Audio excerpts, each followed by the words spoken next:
Damage over everything.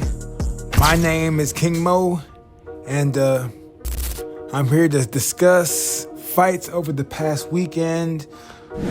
Today is Sunday, actually June 27th, 2025 on Sunday, right? So over this past weekend, what did we have? We had UFC Abu Dhabi. Whitaker versus Rainier de Ritter. So that fight was a good fight, but let me discuss the fight before that. There are two fights I'd like to discuss. The first fight was Martin Buday versus Marcus Almeida, Buchecha. Man, you know what? That was Martin Buday's, I think, fourth or fifth fight in the UFC at the time. I think he's 4-1 in the UFC. And that was Marcus's UFC debut. And look, it was a good fight. It was a close fight.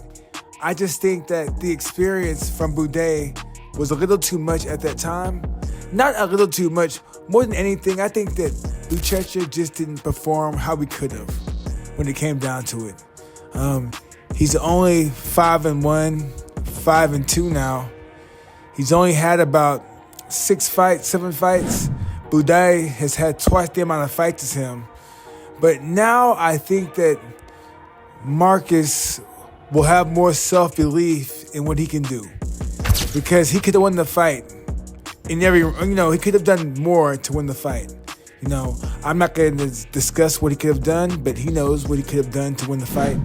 And just be prepared to see a better version of himself in his next outing.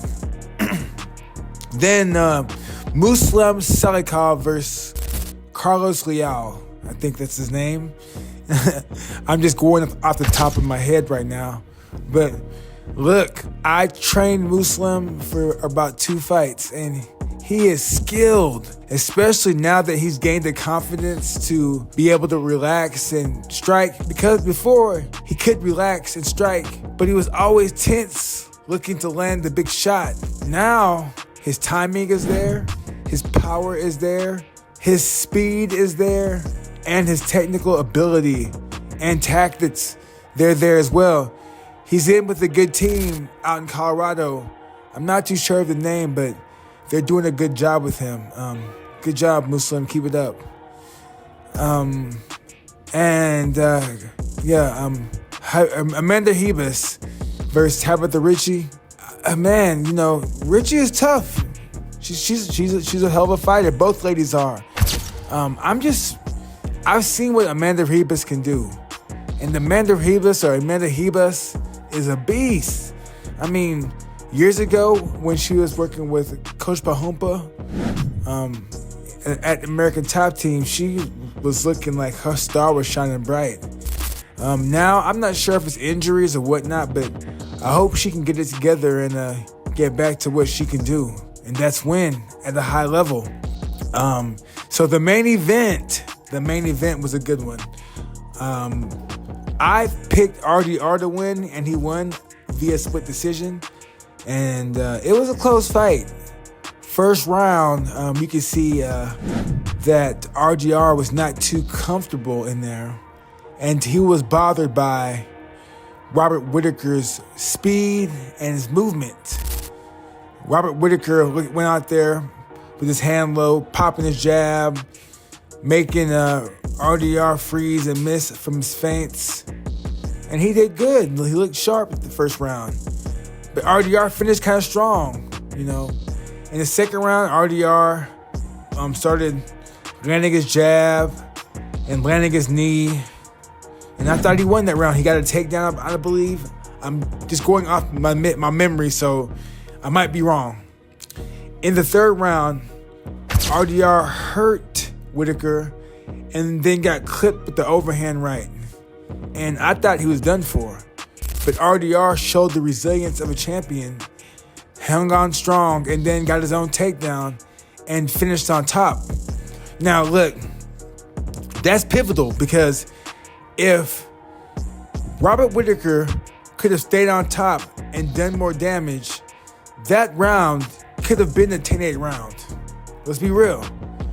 But the fact that RDR finished strong and regained control of that round made that round a 10-9 round. So it's 2-1 going into the fourth. RDR win the fourth round with those knees. Then in the fifth round, RDR just outworked Robert Whittaker. He had higher volume. And one thing I like that RDR did that seems awkward is he forced Robert Whittaker to fight at all levels and ranges in this fight. He forced Robert Whittaker to fight him in the clinch and dirty box on the cage going backwards. Yes, he did that. He took him down. Yes, he did that. He got the mount. He got the half guard. He fought from range, throwing his jab. He fought from mid-range, throwing his flying knee. He fought in all ranges. He even tried to pull guard up. I could be wrong. I don't know if he tried to pull guard or pull him into if he got swept, but yeah. Put it like this, he fought on top, off his back, mid-range, in dirty boxing range, and long range. And he did all effectively, and I believe that that's what helped him seal the victory. And another thing that he did great, and that he does pretty good, on the cage, he drops those short and small hidden body shots. And yeah, to the naked eye, those shots are nothing. They're nothing burgers. But over time, they add up. Each punch to the gut is a hole in the gas tank. And essentially, you're just stealing your opponent's air. So each punch, you're stealing their air and their drive. And if you can see, the fifth round, Robert Whittaker's offense was far and few between, where RDR was more consistent, and his accumulative damage is what paid off from the body shots and those knees in the earlier rounds, rounds 2, 3, 4. He started landing those knees. I think in the fifth round, he landed 1 or 2 knees. But those body shots, the body work is what paid off. And that's what essentially got RDR the victory. Then we have Xander Zayas. Who did he fight? I think he fought Garcia. That was hell. Actually, that card was a pretty good card. But that fight was a pretty damn good fight. Xander's he's a problem. He's a young champion. He can box. He has good movement. He fought a guy. Yeah, he fought Jorge Garcia Perez, Mexican versus Puerto Rican rivalry. Yeah, Perez is a tough guy. Beat Conwell in his last fight, and Conwell was, I think, undefeated. I believe, or I think he was undefeated. Yeah, Charles Conwell was an undefeated fighter. Garcia upset him, and that's how he got to fight Xander Zayas. But Xander just showed he's a little better, more skilled. He showed poise. He showed composure. Fought behind the jab. He showed good counters. He went to the body as well, and he showed that he should be in the name. I'd like to see him fight a Majamov or a Sergey Bohachuk or Bikram Murtazalayev, or any of those guys at 154. Virgil Ortiz, his name should be up in that mix to fight one of those top guys. And I'm hoping that happens next. Fundura, that would be a good fight. And then let's go to the Clarissa Shields card.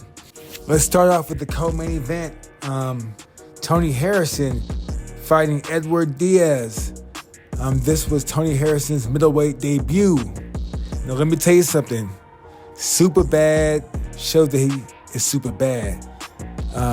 Showing his boxing skills in there, fighting behind the jab, showing the counters. He'd fight from long range, mid range, in tight and close range. Man, Tony Harris is very skilled. Now, look, Edward Diaz is tough. He's very game. He came to fight, but Tony Harrison was just too much. Now let's fast forward to the 9th round, because Tony Harrison was pretty much in control for the whole fight. In the 9th round, Tony Harrison was running numbers, running a big combination on him, and dropped his left hand and got countered with a nasty right hand, I believe. And that folded Tony. And Tony beat the bell, made it to the next round. And Diaz came out to try to finish him. And Harrison was standing strong, staying composed. And when things slowed down, Harrison took over and finished out strong. And that was a great fight. I'm looking forward to see Tony Harrison fight at 160. He can fight. He's very entertaining. He has the dog in him. And I am interested in seeing what he can do at his newfound weight class, which is 160, aka middleweight. And now let's head to the main event. It was Daniels versus Shields. Okay, so Clarissa won every round in this fight, in my opinion. Daniels showed that she can box, she can move. She's pretty athletic. She's tough. But Clarissa showed that she's a level above. She's really a level above, or 2 levels above the lady she's facing right now. Clarissa's accurate. She's quick. She has good punch placement. Now, I wish that these ladies could express themselves for 3 minutes like the men do.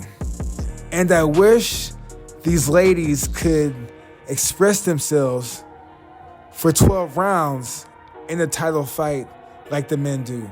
Come on, boxing. I don't know what y'all are doing. Every other combat sport, the women are afforded the same duration of time as the men. People want to bash Clarissa Shields and say, oh, she ain't got no power. Give her an extra minute and 2 extra rounds. Give all these ladies an extra minute plus 2 extra rounds, and you'll see different results in these fights. I promise you that Katie Taylor versus Amanda Serrano would have different results if those rounds were 3-minute rounds. Trust me on that. If you like what you heard, go ahead, follow my channel, like this shit, dislike this shit, share it, whatever. But I hope y'all, enjoy some knowledge or some of my insight on the combat sports, from MMA to boxing to kickboxing to whatever. It could be combat, karate combat, bare knuckle. I will cover everything. All right, y'all. Take it easy.